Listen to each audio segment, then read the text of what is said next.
and some thunderstorms out there. So, an unpleasant day for many places, highs of 17 or 18 Celsius. Sunday starts off a little brighter and drier across England and Wales. Scotland and Northern Ireland sees a band of rain push south. That breaks up to become more of a showery feature into the afternoon. And in between the showers, there will be some sunshine once again. A drying up trend then into Monday and Tuesday with fewer showers and a better chance of some sunshine. Looks like things are heating up. Boxed boilers, sponsors of weather on GB News.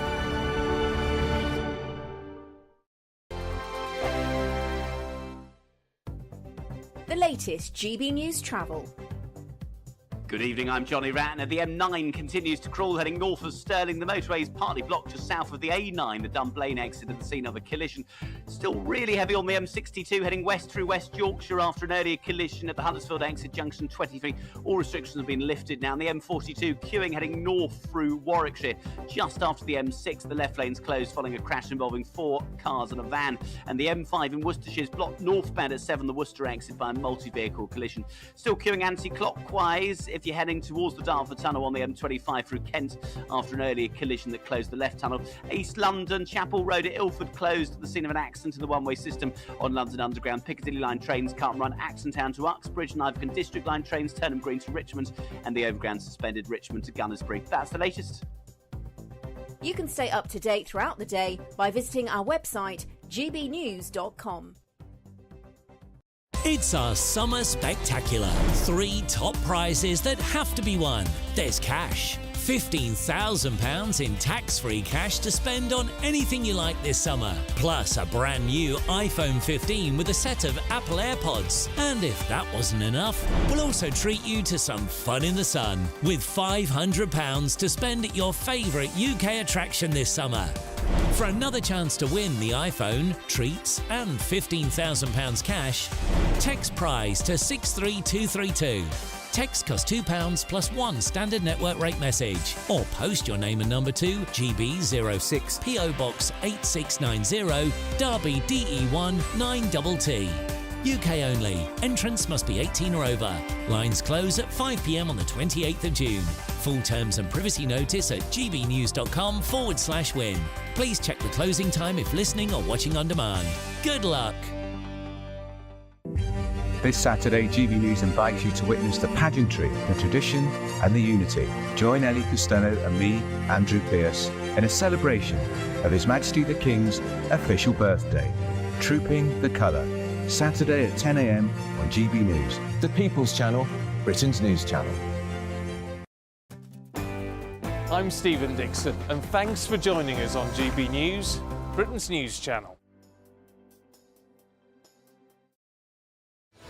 I'm Patrick Christie's. Every weeknight from 9, I bring you 2 hours of unmissable, explosive debate and headline-grabbing interviews. What impact has that had? We got death threats and the bomb threat and so on. As time passes, she could have said Storm. You made my argument for me. My guest and I tackle the issues that really matter with a sharp take on every story. Went everywhere. Something practical could be done. Or I can become something different. Patrick Christie's tonight from 9 p.m. only on GB News, Britain's news channel.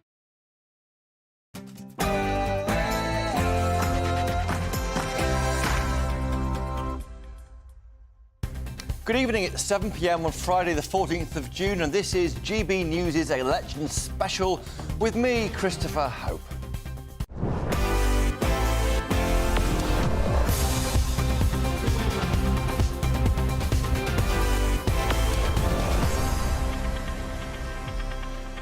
Tonight we're talking manifestos, those pledges that have been made and what's also been left out as importantly. The Conservatives are promising to lower immigration, lower taxes and protect pensions. But is it too late and too little for Rishi Sunak? Sir Keir Starmer stuck with his 5 missions for government he set out last year, leading to criticism that it was a Captain Caution manifesto.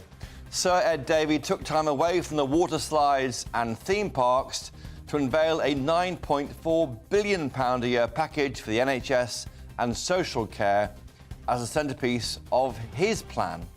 And Reform UK's parliamentary broadcast message was clear. But what could we expect from them when they release their pledges, probably on Monday? I'm joined by the Liberal Democrats' Christine Jardine Reform UK's Rupert Lowe, and outgoing former Tory MP, of course, Sir John Redwood. Plus my studio guest, former Tory party politician Joanne Nadler, and Labour Party volunteer Susie Stride. A busy hour, but first, the news.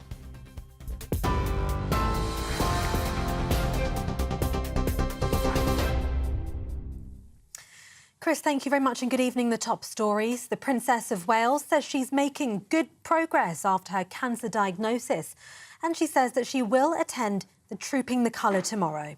The update is accompanied by a new photograph of the Princess taken by photographer Matt Porteous, which shows her near her home in Windsor. Princess Kate also says she hopes to join a few public engagements over the summer as she continues her cancer for a few more months, her cancer treatment. She says she's been blown away by all of the kind messages of support and encouragement over the last couple of months, but that she's not out of the woods just yet. The Princess has been undergoing treatment, including chemotherapy, since being diagnosed with an unspecified type of cancer earlier this year. In other news, Nigel Farage says Reform UK is now the opposition after a poll put them 1% ahead of the Conservative Party. YouGov says the close result represents a seismic shift in the voting landscape. But they also caution that Britain's voting system means Reform may still struggle to pick up any seats.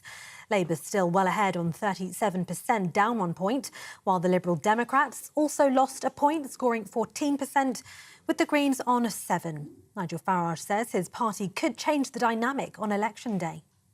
Still pumping out the same line, that if you vote for Reform, you will get Labour. But the inflection point means that actually, if you vote Conservative in the red wall, you will almost certainly get Labour. A Conservative vote in the red wall is now a wasted vote. We are the challengers to Labour. We are now the real opposition. Specialist mental health hubs would be set up under a plan by Labour to help people get back to work. It would see an extra 8,500 new staff recruited to boost access to mental health support.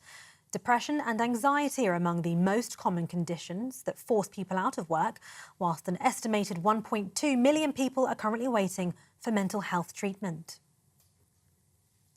The Prime Minister says the days today are more dangerous than they've ever been as he addresses a G7 summit in southern Italy. Rishi Sunak also addressed illegal migration and said it's now a global emergency.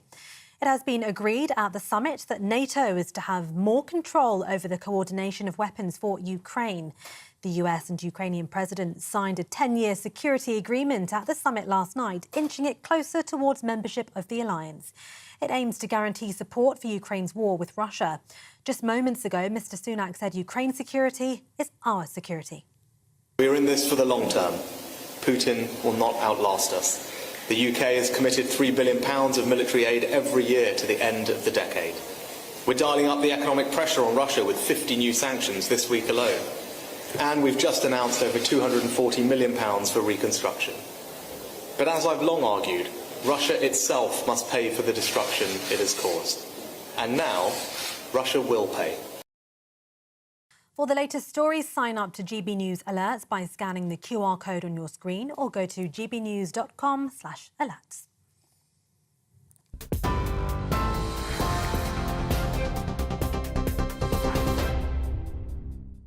Thank you, Tatiana. Now, this week, 5 of the major 7 parties announced their policies to the nation. Labour, the Conservatives, the Liberal Democrats, the Greens and Plaid Cymru have all released their manifestos, with Reform UK and the SNP's policy platforms due next week.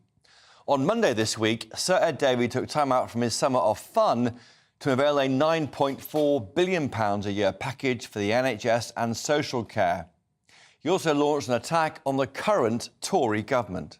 The Conservative Party have so poisoned Britain's relationship with our nearest neighbours, our allies. They've undermined trust. That bit of seriousness was just a brief pause, though, as he went from somewhere near Old Street in London to enjoying his day at a theme park, and you saw what he had to offer there at Thorpe Park.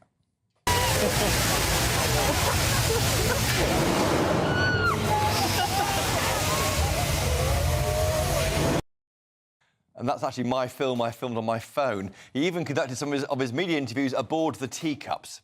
From the high speeds of the roller coaster at Thorpe Park to the home of British motor racing the following day. On Tuesday, Rishi Sunak geared up for his manifesto launch by taking the stage at Silverstone, the F1 track. And we will keep cutting taxes in the coming years, meaning that by 2027, we will have halved national insurance to 6%. That is a tax cut, my friends, worth £1,300 to the average worker. And on Wednesday, he went head-to-head with Labour leader Sir Keir Starmer in a battle of the interviews in front of an audience in Grimsby. YouGov's reaction poll resulted in a good night's work for Labour leader Sir Keir Starmer, but he had a bad taste in the mouth after the audience laughed when he mentioned that his father was a toolmaker during one of his answers. So when someone laughed last night, my dad would have turned in his grave. Was that a bit of snobbishness towards your dad, do you think? I don't know what caused someone to laugh. No. But if you're laughing at someone because they work in a factory, then that is the one thing that I think had a massive impact on someone like my dad, the disrespect. And it's in me. You can see I'm angry about it. You are angry. Frustrated. Yeah, that was quite surprising, that interview with me just yesterday on the campaign bus in Alexander Football Club. On Thursday, it was Labour's turn to outline what a future will look like under their government. It didn't please everybody. You say that you're offering change, but it's the same old Tory policies. We need better. The climate can't wait. The climate can't wait. We need a Green New Deal now. And the man who many tipped to be our next Prime Minister stuck with his 5 missions for government that he set out last year, leading to criticism from journalists that it was a Captain Caution manifesto. But he was undeterred. And another thing, because there may be some people here today who say, where's the surprise? Where's the rabbit out of the hat? To which I say, if you want politics as pantomime, I hear Clapton is nice this time of year. On Thursday, spokespeople from the main parties took to the stage for a second 7-way debate up in Manchester, with migration the hot topic. Why on earth should anybody believe the 5th manifesto that promises cuts to net migration? Because of the record of this Prime Minister. So we've had... enough, that's fine, I'm happy. Now, buoyed by the polls from that debate in Salford and one from YouGov placing Reform UK above the Tory party for the first time in the campaign, today the party's leader Nigel Farage made this striking claim. We're not going to get 4 million votes. We're not going to get 5 million votes. We're going to get a very, very substantial number of votes. I genuinely think we can get over 6 million votes. Now, to discuss another eventful week leading up to July the 4th's general election, I'm very pleased to be joined by Conservative commentator Joanne Nadler and Labour volunteer Susie Stride. Well, welcome both to the show. Joanne Nadler, why is no one listening to the Tory party? This here is the manifesto we were given in Silverstone on Tuesday. Much of it pre-announced as the party's tried to get the engines going in its own version of what should be an F1 car, but it's more like a Robin Reliant. What's going on? I think there's a kind of long-term answer to that question and a shorter-term answer. The shorter-term answer, I think, is that Rishi Sunak hoped that he'd gained the momentum by going early and surprising people with this election.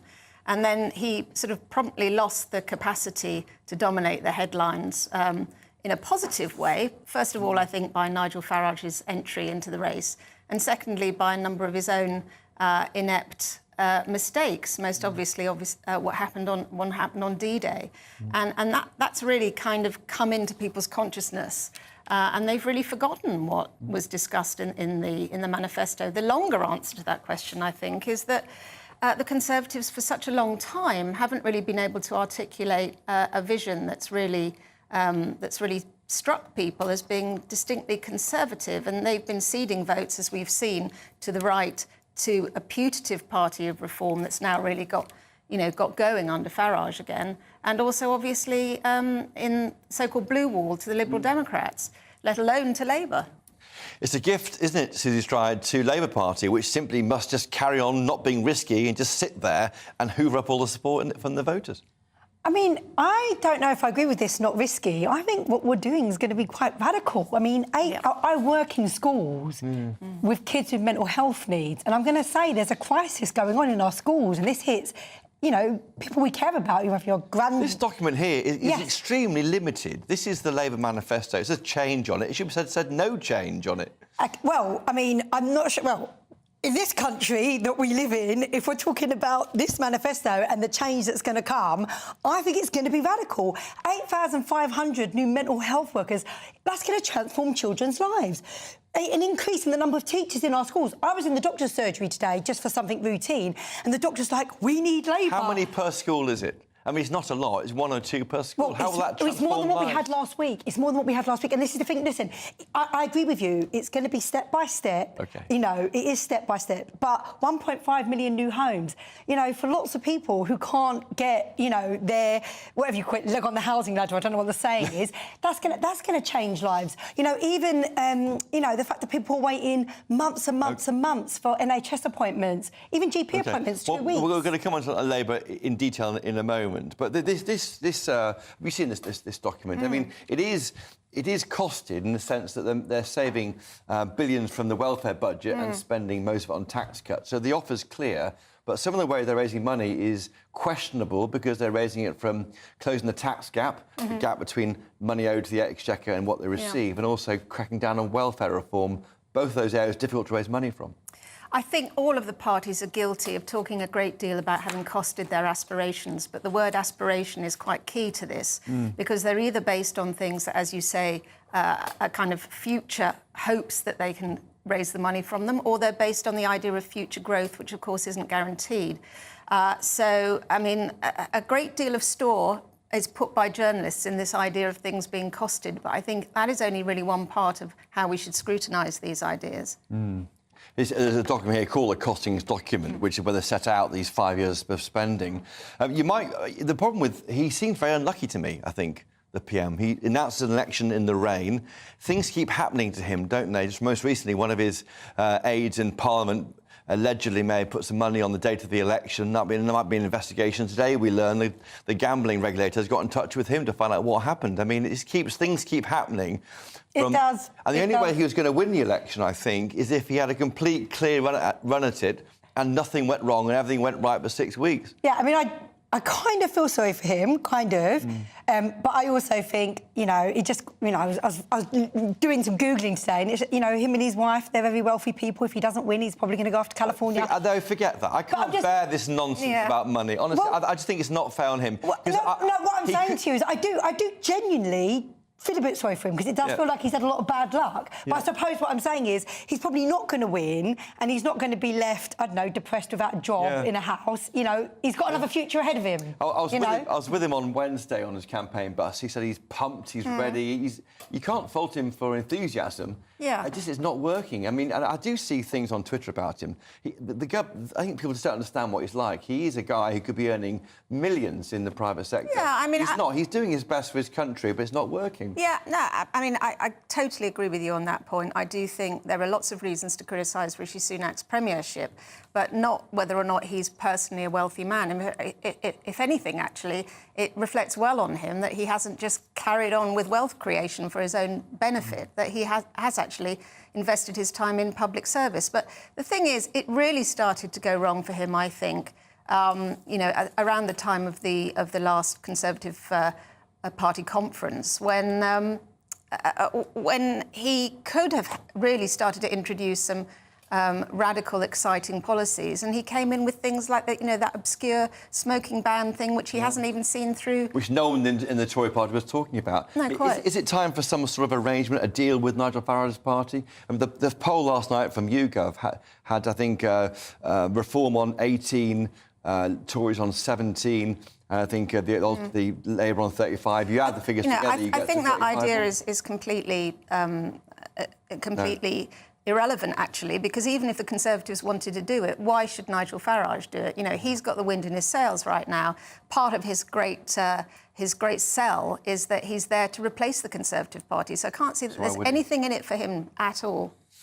On to Labour then. I mean, here is a document. That interview I did with him on the bus, just goodness, yesterday afternoon. I'm so exhausted. Yesterday afternoon in the car park at Crewe Alexandra, I was so surprised by that because when he was booed on at the Sky debate on Wednesday, I thought it was the audience was saying, "Oh, give over. We know your dad worked in the factory and was a toolmaker." But he got really spiky and said, "No, I'm sick of people attacking my dad. He's clearly grown up with his dad, feeling he's embarrassed about being a factory worker, and he's sick of that. And he took it very personally. And people are saying to me all day that was a really incisive moment with him. Yeah, I mean, interestingly, I've listened to his autobiography, and there's a whole side of him that the Tom Baldwin one. Yeah, it's a whole side of him I didn't know, and you know. He had a mum who was obviously severely disabled, and then, you know, it came to that point where they didn't have friends round to their house because they were embarrassed, and, you know, they really struggled, and then their social circle, little by little, and, you know, and I think ultimately, you know, there was great difficulty in that for them as a family, you know. I mean, I didn't even know that about him until about 2 months ago. He seems quite managerial, and then in the heart of him, there's kind of a burning furnace of he's a bit cross about stuff. Yeah. Mocking his dad, that annoys him. Yeah. He was asked, wasn't he, would you use private healthcare if one of his relatives was seriously ill,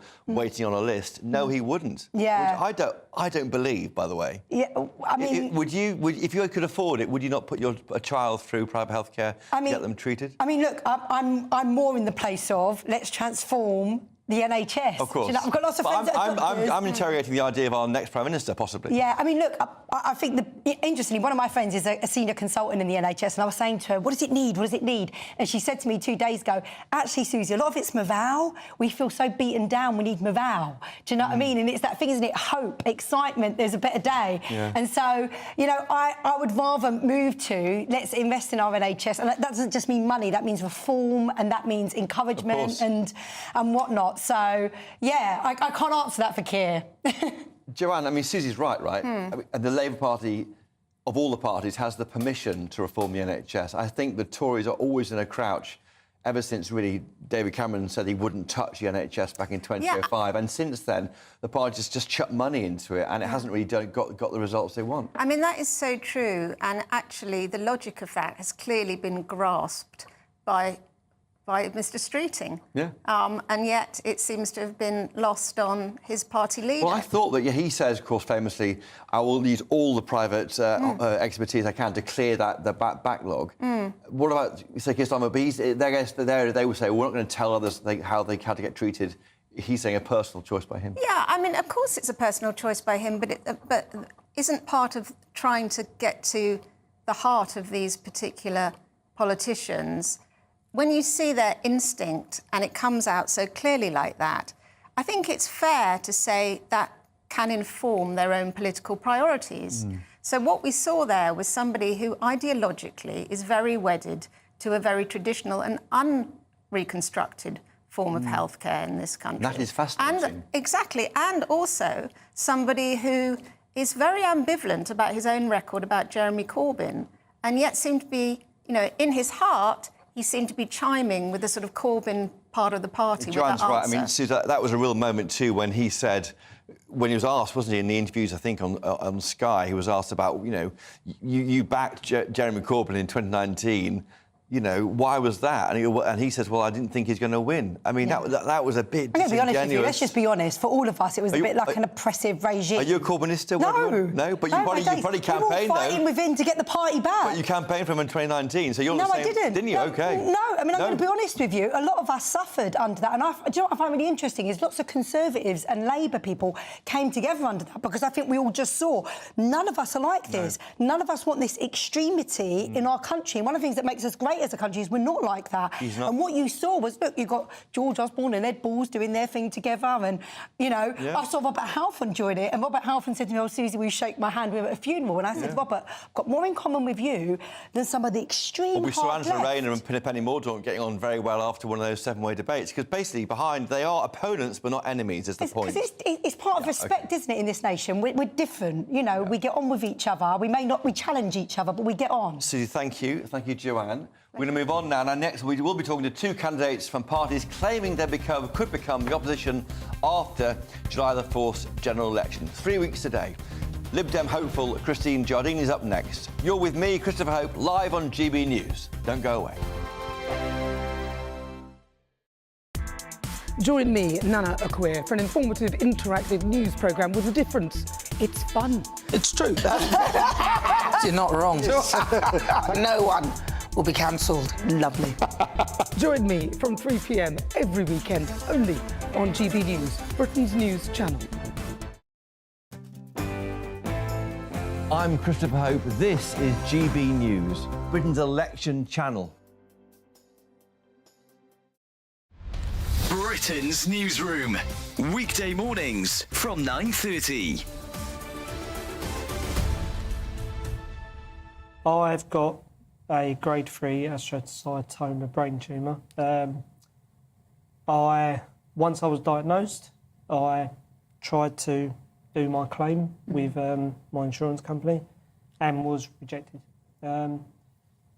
They then also cancelled my life insurance and also cancelled my wife's policies as well. And this is Zurich Insurance, This John. is Zurich, and their point was, because you'd had some dizzy spells, which you hadn't told them about, they say dizzy spells equates to a brain tumour, which there's no evidence to support that. I was with King's College Hospital. They ignored them. King's College Hospital were the experts. And you were expecting £25,000? Yeah, that was a critical illness claim. Critical illness, because you've got a critical illness. Clearly, it couldn't be more critical, could it? No.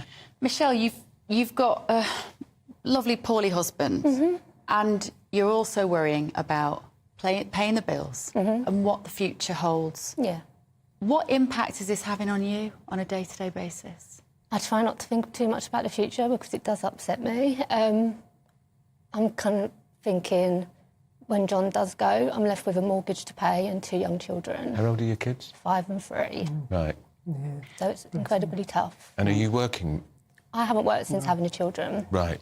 And that's a decision we made when we had children. In the grand scheme of things, this amount of money is a drop in the ocean for a company like Zurich. Yeah, because I think they could make all this go away. I've read some of the statement. Zurich said, we're sorry to hear of the very difficult circumstances Mr Rendler's family are experiencing. You're terminally ill, and they're calling that difficult circumstances. The People's Channel. This Saturday, GB News invites you to witness the pageantry, the tradition and the unity. Join Ellie Costello and me, Andrew Pearce, in a celebration of His Majesty the King's official birthday, Trooping the Colour, Saturday at 10 a.m. on GB News. The People's Channel, Britain's news channel. I'm Michael Portillo. This is GB News, the People's Channel, Britain's news channel.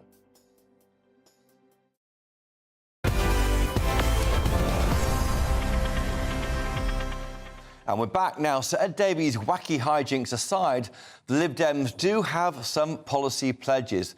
The party announced them at a warehouse in a trendy part of London's East End on Monday.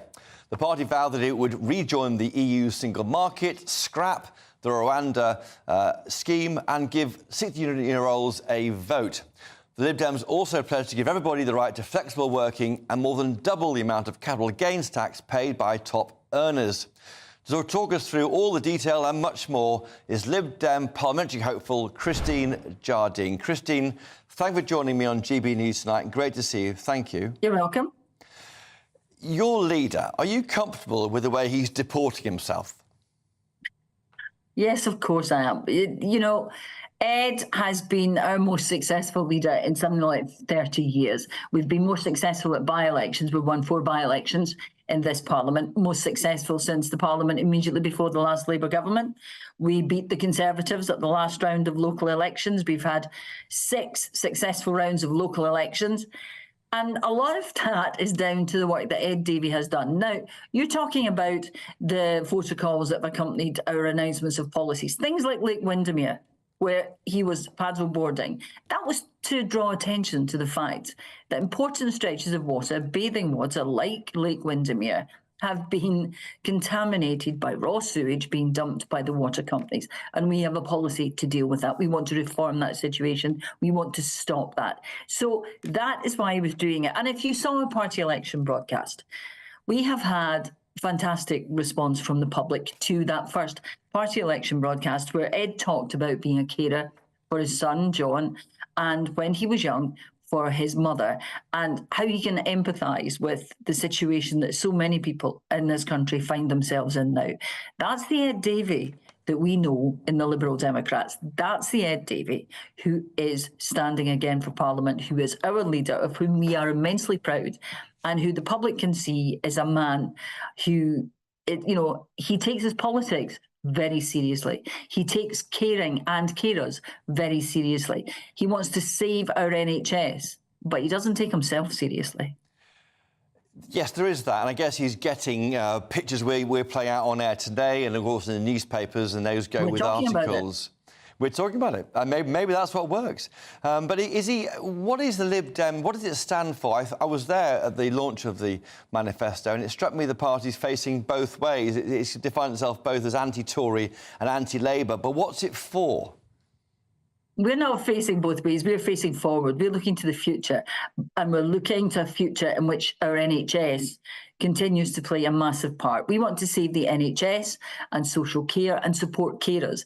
And we want to invest money in creating more GPs, creating more dentists, getting health professionals, mental health professionals into every school in the country, paid for it by an increase in the digital media tax. Now, that's what we stand for. We stand for looking after people. We stand for saving the NHS, for creating a fair deal for everyone in this country. That's what we stand for. What does success look like in this election, Christine Jardine? You could be the second party. I mean, the polls are all over the place. Let's disregard today's one about Reform UK. But you could be the second party. The leader of your party could be the main party in Parliament against a huge Labour government with many MPs.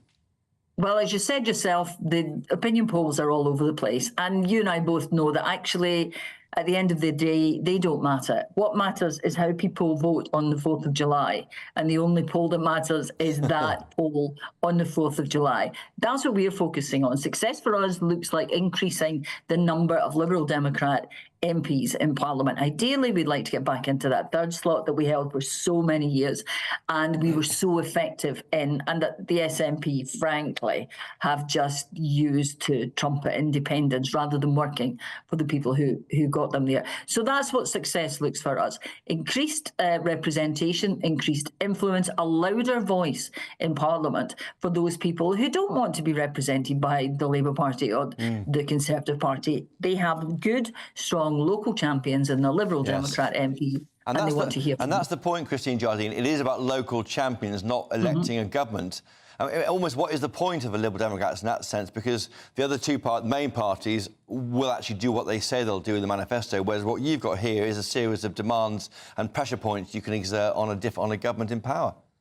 You say that, but we were the first party to talk about the problem with sewage being dumped. And who took it up? The Labour Party. We talked about a windfall tax, and the Labour Party put it up. Now, if we're not actually a proper windfall tax like we wanted, but, you know, they took it up and then the Conservatives took it up. If you have a loud Liberal Democrat voice in Parliament, we are holding the other parties to account. We're putting forward our ideas and putting pressure on them by saying, why are you not doing this? Why are you not putting mental health professionals in every school? Why are you not recruiting GPs? Why are you not reforming the GP contract so that they don't feel forced to retire because it will cost them money to carry on working? Why are you training people in the medical medical profession, and then they're going abroad. Okay. Why are you not encouraging them to stay here? That's the difference it makes. That's what we are for. We're for getting these things done, putting pressure on the other parties, if we are not in government, getting them to do it. And we've been very successful at that. Christine Jardine, thank you for joining us tonight on GB. You're welcome. Great to see you. Thank you so much. Now, I'm back here with Joanne Nadler and Susie Stride. Joanne Nadler, the Lib Dems always annoy the main parties, don't they? The two main parties, because they can say all these things and hoover up discontent in different ways around the country. Yes, I mean, I think they are going to do considerably better this time round than at the previous election, and I think they are going to take seats off the Conservatives in what I referred to earlier as the blue wall, those southern seats where they're running in second place. Mainly southwest. Yeah, exactly. And I think that the escapades that we've seen Ed Davey take part in have actually been pretty effective. I mean, during the first week, I thought, oh, my goodness, this is so undignified. But I've got to hand it to him. It's definitely drawn attention to his party. But he's drawn attention to the party in a way that I think's distracted from what they're really all about. And if they end up as being very much the alternative opposition to a Labour government, then I think we're going to see them just adding fuel to the fire under all the sort of constitutional reforms that Labour want to push through. And one thing I would have liked to have asked... You're against those, aren't you, I suppose? I absolutely am, because I think they're actually very anti-democratic in many ways. But the thing I would have wanted to put to Lisa Jardine was really their policy on gender, and the fact that, like Labour and like all the other parties that we've heard from, apart from reform, they seem to be in favour of making gender reassignment more easy and indeed of promoting self-ID again. Yeah, Susie Stride, that's an area which the Tories have pushed quite hard in their manifesto on the issue of gender ID and self-ID. Yeah. What's your take on the way that Ed Davey's been campaigning? He combined a kind of joker persona with a serious interviews about his son being a carer of his son John and for his mother when she was alive, and put social care and NHS at the heart of his campaign. Yeah, I mean, I watched that video of him and his son. I'm going to be honest, it actually made me cry. Yeah. You know, I thought it was very powerful. It was powerful. I've not met Sir Davey, but, you know, there's lots of respect there, you know, in that regard. My concern with the Lib Dems is, I think, if you vote Conservative, what you see is what you get. Like, they're saying, this is what we're going to do. I think with the Lib Dems, I just don't... I mean, look, people voted for them in 2010. Then they went into coalition. They didn't deliver half the things they said they were going to do. You know, children... And they broke things they said they would do, like student loans. Do you know what I mean? So I'm a bit like... I mean, genuinely, you know, I have... you know, respect for people that have integrity. And my concern with the Lib Dems is just genuinely, you know, what you see, is that what you get? You know, people voted for them in 2010, children's centres closed, youth clubs closed, the NHS had massive cuts. Those were Tory austerity cuts that were blamed on Lib Dems, for example. But they didn't put in their manifesto. They didn't have to go with the Conservatives, and that's another debate. They could have gone with the Labour Party. And for me, I'm just like, you know, I'm not sure what you get from voting Lib Dem. And what you definitely don't get is change, because they're not going to be in power. You know, this is a two-party system, and we can have a wider debate about that. But voting Lib Dem, you're not going to get any of the things they're promising for, because you're not going to see them in number 10. So, I mean, I'm personally for vote Labour or Conservative. You know, that's the way I would go. Susie Stride, Joanne Nadler, thank you. Now, join us tomorrow morning for a very special programme here on GB News. Andrew Pearce and Ellie Costello will be presenting live coverage of Trooping the Colour from 10 a.m. tomorrow morning on GB News. But next, will Reform UK receive upward of 6 million votes? Yes, 6 million votes at the general election. And can they turn those votes into what really matters, MPs? We'll be joined by their business and agricultural spokesman, Rupert Lowe, next. You're with Christopher Hope, live tonight on GB News.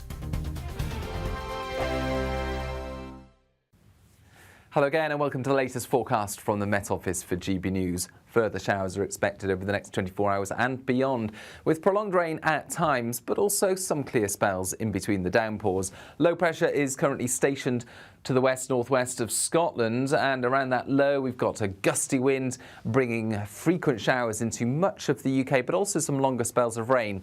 One such area of rain affecting northern Scotland through the evening, and then another band of rain pushing into Northern Ireland, parts of Wales and the southwest during the early hours. So a lively night to come with some heavy rain at times and that gusty wind, but some clear spells as well. And where we've got the clear spells, temperatures dipping into the single figures or even the mid-single figures in some of the cooler spots, for example, central Scotland. But for the north of Scotland, we keep the wet weather going on Saturday morning, particularly for Shetland. Some outbreaks of rain there for Orkney. But for much of the mainland of Scotland, it's dry. Best of the sunshine of the day will be in the morning on Saturday. Thicker cloud into southern Scotland, northern England, and this band of rain just affecting parts of Northern Ireland into the Midlands, the southeast as well. Some heavy downpours before a mix of sunny spells and blustery showers push into South Wales and the southwest of England. That develops more widely across the UK, so really it's a case of bright spells and heavy showers out there on Saturday afternoon. You certainly will need your umbrella at hand if you're heading out, even if it's sunny when you leave the house. But there will be some longer spells of rain, particularly for northwest England, southern Scotland, for example. Even some thunderstorms out there. So an unpleasant day for many places, highs of 17 or 18 Celsius. Sunday starts off a little brighter and drier across England and Wales. Scotland and Northern Ireland sees a band of rain push south. That breaks up to become more of a showery feature into the afternoon. And in between the showers, there will be some sunshine once again.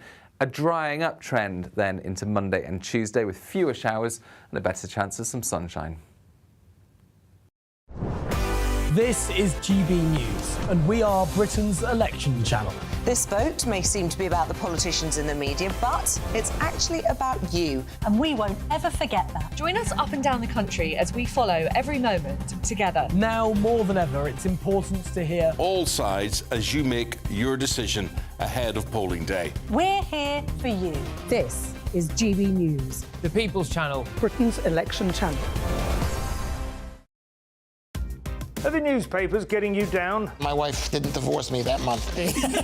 Struggling to separate the wheat from the chaff? I know that it's a bit of a circus at the best of times. Well, don't worry. Headliners has got you covered. We'll take the burden of reading the day's news, and if we get depressed, who cares? It's an occupational hazard, frankly. That's Headliners on GB News from 11 p.m. till midnight, and the following morning, 5 till 6 a.m. on GB News, the comedy channel. Nah, just kidding. Britain's news channel.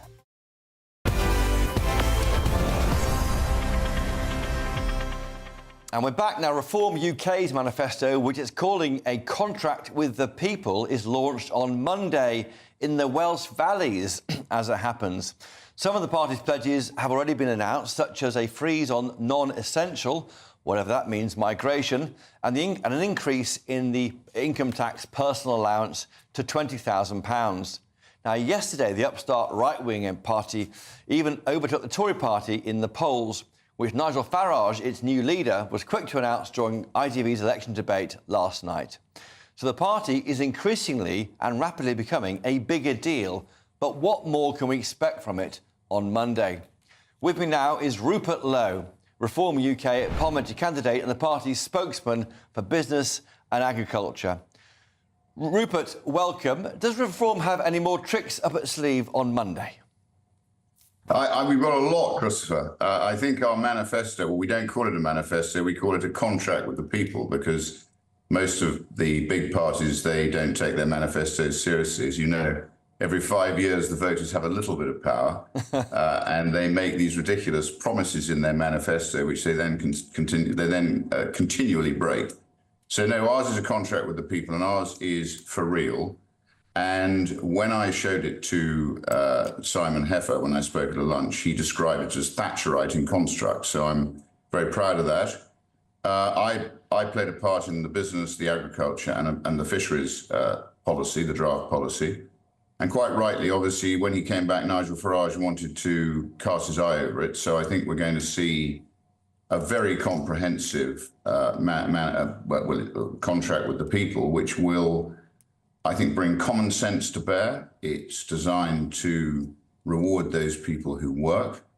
It's hopefully going to address the fact that since 2000, our national debt has risen from 564 billion to 2.77 trillion. Yeah. Which I think we're now in a national crisis, Christopher. So what we have to do is unleash the British people, the individual, and we have to shrink the state, because it's the state that is our problem. It's not all this nonsense that we hear about, tax evaders and everything else. We're all taxed into oblivion. And ultimately, it's this state. And I saw a wonderful picture the other day of a very thin little taxpayer riding a bicycle at the front and a great fat, bloated state on the back having a free ride, eating a very large McDonald's hamburger. I thought that sort of almost summed it up. Well, it's got I'm quite clear. We're going to do things that are common sense, that are fair, that are going to empower people. And I'm very proud to have played a part in trying to ensure that, we do that. The idea of reducing the size of the stake is something in which the Tory party certainly understand post-COVID. They want to try and bring back the civil service to where it was pre-2019, and also the case, I think, with other elements such as benefits, money going to benefit cheats. One question, Rupert, just you and me talking. ECHR, will the party commit to wanting to leave it? Well, Christopher, I'm quite clear on this, and I've spoken about it. I spoke about it on Tuesday when I was in my Norfolk constituency, which Nigel visited, which I'm not allowed to mention for electoral reasons.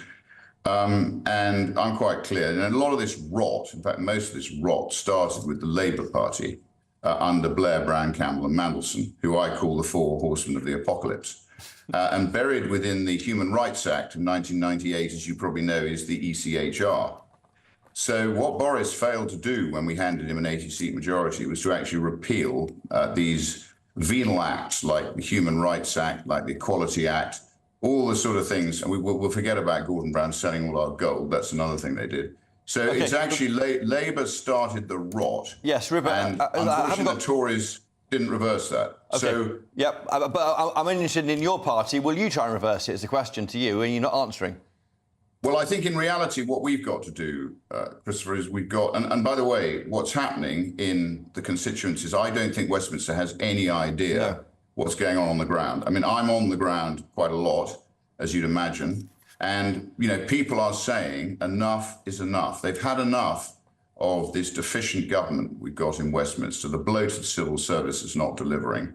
The unbalanced budgets that we've got. Yeah. So what they're doing is that this is a once in 100-year occasion when I think the universe flips through, 180 degrees, and we actually see a major change. So I'm confident that we will poll far more than the current polls are showing. Because I think people want change, and the only way they're going to get change, Christopher, is to elect some Reform MPs, build a bridgehead in Parliament. And now, as Nigel said today, a vote for the Tories is a vote for Labour. Because what we need to do is we need to build a sensible opposition to Labour. Because Labour, look at Labour. Where's David Lammy? The guy who makes all the noise and talks complete rubbish. He's been kept very quiet. But, they're still there festering away in the background. As I've just said, most of the problems we've got stem from the Tony Blair era. And Keir Starmer and his merry band. I've got to go. I've got one last question for you. Quick yes or no answer, an easy one. Should Nigel Farage do a deal with Rishi Sunak and fight on a ticket to oppose Labour at the election? No. Nigel stood down in 2019 and gifted the Tories an 80-seat majority. And I asked them, what did they achieve with it? And do you know what? Nothing. We haven't got Brexit. They haven't reversed all the rules that have been forced upon us. And they've delivered, as I call it, absolute diddly squat. ADS, that's what they've delivered. ADS.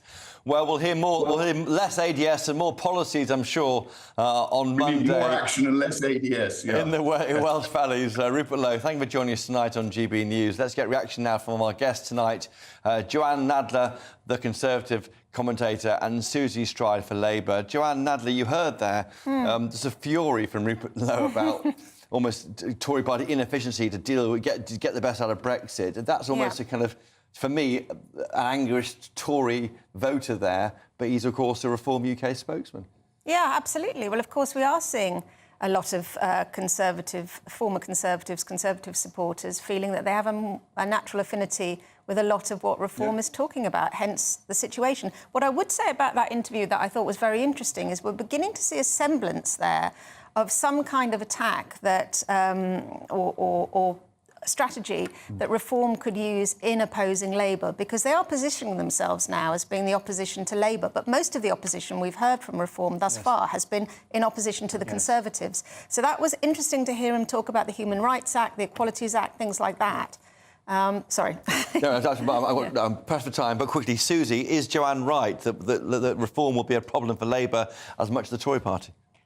I mean, they may well be, but I was just thinking then, what is my problem with reform? Because I'm just trying to put my finger on it.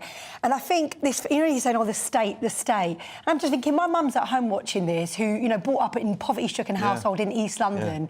Few of her kids went to Cambridge. She went back to university, but was stuck in, you know, shelves in Asda's when I was a kid. And actually, it was interventions that helped change her life and my life. And I'm like, whether that comes through the state or the charity sector or modern-day philanthropy, I don't care. But there's a lack of compassion or understanding. I don't get it. I just don't get it. But I really hope people watch that and think, look, I think Nigel Farage speaks, obviously he's a bit of a genius, he just cuts through, doesn't he? Yeah. But there's a lack of compassion, lack of understanding, and, you know, I hope people don't vote for them. I really do, you know. Well, thank you both. Now, more than 130 MPs are standing down at this election, a staggering figure, not seen since 1997. After the break, we have veteran Conservative Sir John Redwood with us to talk about his decision to leave the House of Commons behind. GB News is Britain's election channel. And when the big stories break, we're tackling them on Britain's newsroom. When we disagree, and we disagree a lot, it's even livelier than normal. We don't disagree that much. We do. His comedy, though, is revolting. I knew her, unlike you. That explains Beverly Turner's temperament. It's a bit frosty in here, isn't it? He'll have one of me one day.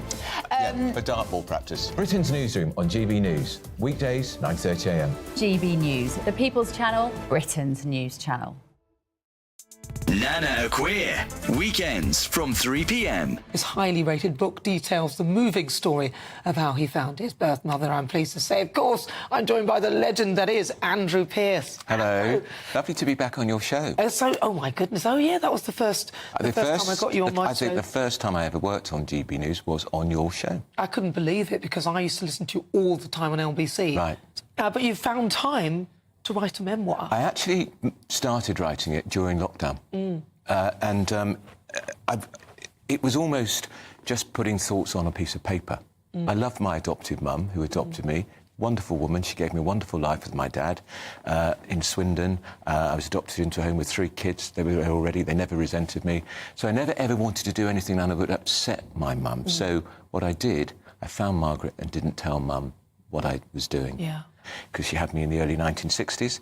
In fact, she was 34. Wow. Just a few weeks from her 35th birthday.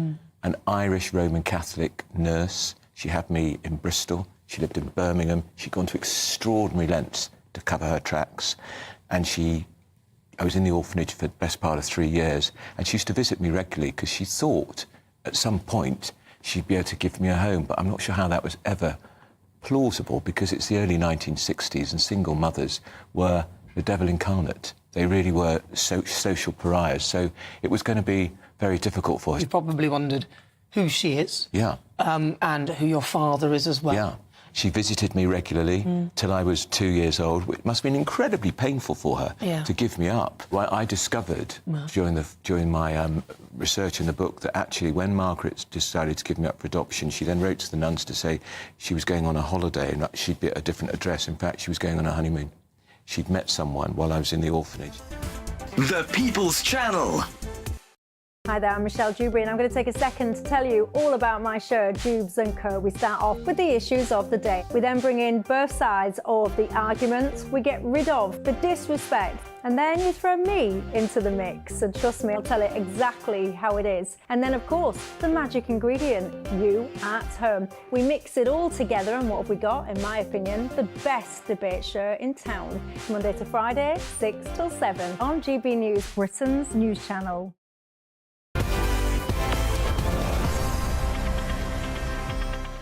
And we're back now on July the 5th. 650 new MPs will be elected back to Parliament. The day will also mark a new era for those who have decided to stand down. More than 130 MPs, many of them Tories, decided not to contest their seats. At this time on a Friday evening, we'll be speaking with one of them from other parties across the political spectrum. Tonight, it's Sir John Redwood, the former Cabinet Minister, who will not stand for election in Wokingham for the first time since 1987. Goodness me. During his 37 years as an MP, Sir John was twice an unsuccessful candidate for the leadership of the Tory party. back in the 1990s. He subsequently served in the shadow cabinets of William Hague and Michael Howard. Now, age 72, although he's 73 tomorrow, he's decided he has other things to do. So, John, welcome to GB News. Great to see you. Good evening. Are you concerned at all about the lack of tax cuts in your party's manifesto? Well, I'm concerned that I want us to have a popular and good offering which will attract more votes than the current polls say. And as you will know, I've been developing in recent years an agenda for greater growth based around lower tax rates and fewer taxes, but more tax revenue because of the growth and the success that a different policy would bring. And out of Parliament, I want to develop these ideas. I'm not going away. I'm not going to lose my voice. Indeed, I want to strengthen my voice. And one of the advantages of not being an MP after 37 years of the privilege of serving the people of Wokingham is that now you can have John Redwood's views without John Redwood having to think about what all the people of Wokingham believe and think and reflect their views to some extent in the case that I'm putting. I can now develop my own case based on the experience I've got from many years of observing successive governments, Conservative, Conservative, Liberal and Labour, and the awful cycles we've been through over my whole adult lifetime with a Bank of England that has been a wrecking ball on so many occasions, and most notably recently with its great inflation and then its mini recession, and with a Treasury and now an OBR that have dreadful forecasts and recommend a way of controlling the economy that produces very bad answers. I'm very impatient with it, and I want to use my freedom to get over that there are better ways, and it's very urgent that this country has major reform of its economic policy and the handling of its Bank of England. That's right. And so, John, you have a very good blog in which you lay out this stuff in temperate and angry terms, and some would say rightly so, I think. How do you feel about your leader, Rishi Sunak? I feel a bit sorry for people like yourself. You were given 2 days' notice to wrap up your stuff and shake hands with the Speaker in the Commons, then you're out the door. And others like, I'm thinking of Tories mainly, like Sir Bill Cash, maybe Theresa May, of many decades' service, were given virtually no warning of the end of their parliamentary careers as MPs. No, we weren't consulted, and it was a surprise. I pride myself on normally being able to forecast events, but I didn't see that one coming. It seemed to me so obvious that we would run on until about November or December. I'd been working closely with ministers in the government and the Prime Minister and his officials on projects that really took several months to roll out, because I felt it would be better if the Conservative Party demonstrated competence for a period of months in the tax-cutting direction, in the control of migration direction. So I was amazed when we went for an early election. Yeah, I mean, and I'm still amazed. I think the idea was it was on the promise of future things that the government might do, but they gave away the advantage of a NATO summit in Washington, a big event in Blenheim with EU leaders, maybe 2 interest rate cuts before November. All these ideas that may have helped them in the polls, they've given away that Labour may get the benefit from. No, I was very much sketching out for them and the wider public how I thought the economy could improve quite a lot this year. We are definitely due interest rate reductions. We are due a fundamental rethink by the Bank of England over their disgraceful losses on bonds, where the losses should and could be reduced and relieve some of the pressures on our budgets. And above all, the government rightly adopted ideas I and others put forward at the beginning of the year on legal migration. We've been pressing for it for many months before that, but they put the policies in place in January. Legal migration is now coming down, but I think it would be much better if we'd had many months of good reports showing that they not only wanted to do this, but they were bringing it about, because I think the very high levels of migration have put too much pressure on housing and public services, and it's one of the reasons for anger amongst former Conservative Do forgive me, John. I want to wish you all the best in your future career. My time is up on GB News tonight. Thanks to all my guests tonight and to my great panel, Joanne Nadler and Susie Stride. Next up, it's Friday night. We're live with Mark Dolan. Off the weather with Aidan McGibbon. That warm feeling inside from Boxed Boilers, sponsors of weather on GB News. Hello again and welcome to the latest forecast from the Met Office for GB News. Further showers are expected over the next 24 hours and beyond, with prolonged rain at times, but also some clear spells in between the downpours. Low pressure is currently stationed to the west-northwest of Scotland, and around that low we've got a gusty wind bringing frequent showers into much of the UK, but also some longer spells of rain. One such area of rain affecting northern Scotland through the evening, and then another band of rain pushing into Northern Ireland, parts of Wales and the southwest during the early hours. So a lively night to come with some heavy rain at times and that gusty wind, but some clear spells as well. And where we've got the clear spells, temperatures dipping into the single figures or even the mid-single figures in some of the cooler spots, for example, central Scotland. But for the north of Scotland, we keep the wet weather going on Saturday morning, particularly for Shetland. Some